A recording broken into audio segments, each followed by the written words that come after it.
விக்கிரவாண்டி இடைத்தேர்தல் அது மட்டும் இல்லை, கடந்த 2019 நாடாளுமன்ற தேர்தல் வந்த பொழுது 234 சட்டமன்றத்தில் 2 இடத்துல நாங்கள் வெற்றி பெற்றோம்.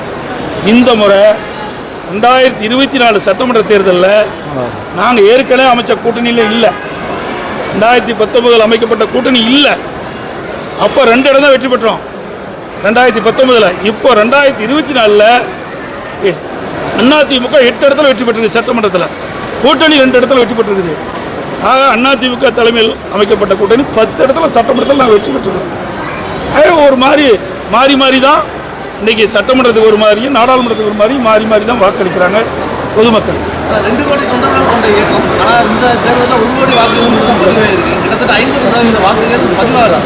அதிமுகவுடைய வாக்குகளே பதிவாக. ஆமாம், திமுக இங்கே எடுப்பாரு. திமுக எவ்வளோ சேர்த்திருக்குன்னு அதையும் கேட்குது.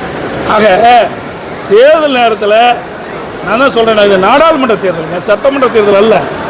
நாடாளுமன்ற தேர்தல் வேறு, சட்டமன்ற தேர்தல் வேறு. சட்டமன்ற தேர்தலில் நாடாளுமன்ற தேர்தலில் 2 கட்சி தான் முன்னிறுத்துறாங்க. ஒன்று இந்தியா கூட்டணி, இன்னொன்று பாரதிய ஜனதா. நாங்கள் நடுநிலையோடு இருந்தோம். தமிழ்நாட்டு மக்களுடைய உரிமையை காப்பதற்காக நாங்கள் யாரோடையும் கூட்டணி வைக்கல. ஏன்னா தேசிய கட்சிகள், இது காங்கிரஸ் கட்சியாலும் சரி, இது பாரதிய ஜனதா கட்சியை சேர்ந்தாலும் சரி, எந்த கட்சியோட கூட்டணி இருந்தாலும் தமிழ்நாட்டு உரிமைகள் பாதுகாக்க முடியாது.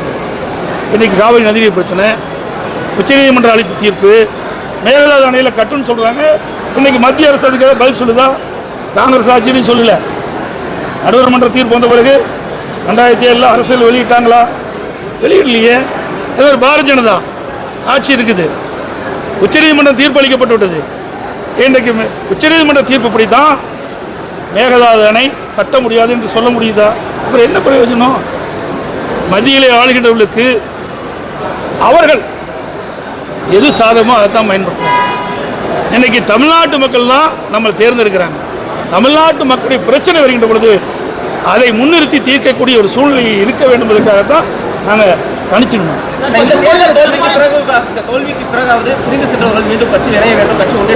தோல்வின்னு சொல்கிறீங்க. 2019 இப்படி தான் இருந்தது.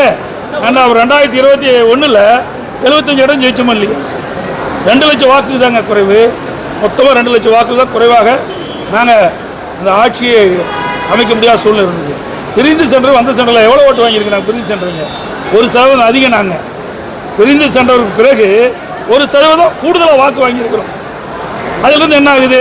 கட்சி பலமாக இருக்குன்னு தான் பொருள். ஈரோடு கிழக்கு சட்டமன்ற தொகுதி இடைத்தேர்தலில் பல்வேறு முறைகேடுகளை சந்திச்சிருப்போம். இப்போ விக்கிரவாண்டி இடைத்தேர்தல் அறிவிச்சிருக்கு. முன்னெச்சரிக்கையாக அந்த மாதிரியான நடவடிக்கை எந்த மாதிரி வியூகம் அமைச்சிருக்கீங்க? எல்லாம் பொறுமையாக விரைவாக உங்களுக்கு தெளிவுபடுத்தணும். அது இன்றைக்கி ட்விட்டரில் போட்டுனேன், வரும்போது ட்விட்டரில் போட்டேன். இன்றைக்கி துபாயில் தமிழ்நாட்டை சேர்ந்தவரும் ஒரு 7 பேர் இருந்திருக்கிறாங்க. இன்றைக்கி மொத்தம் இந்திய நாட்டை சேர்ந்தவர்கள் 50 பேர் இருந்திருக்கிறாங்க. அவருடைய உடல் இன்றைக்கு எடுத்து வந்து அவருடைய குடும்பத்தில் சேர்க்கப்பட வேண்டும். அப்படி அவர்களுக்கு என்னுடைய ஆழ்ந்த இரங்கலை வருத்தத்தையும் தெரிவித்துக் கொள்வதோடு அவர்களுக்கு தேவையான நிவாரண உதவியும் மத்திய அரசு மாநில அரசு வழங்க வேண்டும். விரைவாக எல்லாவற்றையும் உங்களுக்கு தெரியப்படுத்தும். ஏங்க அதெல்லாம் ஒரு குழுவா? ஏங்க நீ கேள்வி கேட்கலாமா? ஏங்க கோர்ட்டில் போகிறவங்க வரவங்கள ஒரு குழு அமைச்சா ஒவ்வொருத்தருக்கும் பதில் சொல்லிட்டு தான் இருக்கணும். யாரு சொல்லுங்க பார்க்கலாம். உங்களையும் சந்திக்கிறதா சொல்லியிருக்காங்க. யார் வேணாலும் சந்திக்கலாம். அது என்ன குழு என்னன்னு உங்களுக்கு தயவு செய்து நிருபர்களை பார்த்துட்டு யாராக இருக்குது எந்த கேள்வி கேட்க வேண்டாம். யாரோ ஒருத்தர் கோயம்புத்தூர்கார், அவர் எங்கே இருந்தார்? கட்சியிலே கிடையாது, ஓபிஎஸ் இருக்கும்போது போய் சேர்ந்தார். அதுக்கு வந்து உறுப்பினரே கிடையாதுங்க அவரெல்லாம் ஒரு பெரிய ஆள் நினச்சிக்கிட்டு நீ கேட்குறீங்க. ஏன்னா அங்கே விவாத மேடைக்கு ஒரு ஆள் வேணும், அவர் பிடிச்ச அவரை வச்சுக்கிறீங்க. அவர் ஏதாவது ஒரு கருத்து சொல்கிறாரு, அது தமிழ்நாட்டுடைய கருத்து மாதிரி நீங்கள் எடுத்துக்கிறீங்க. எந்த விதத்தில் சரியாக இருக்கும்?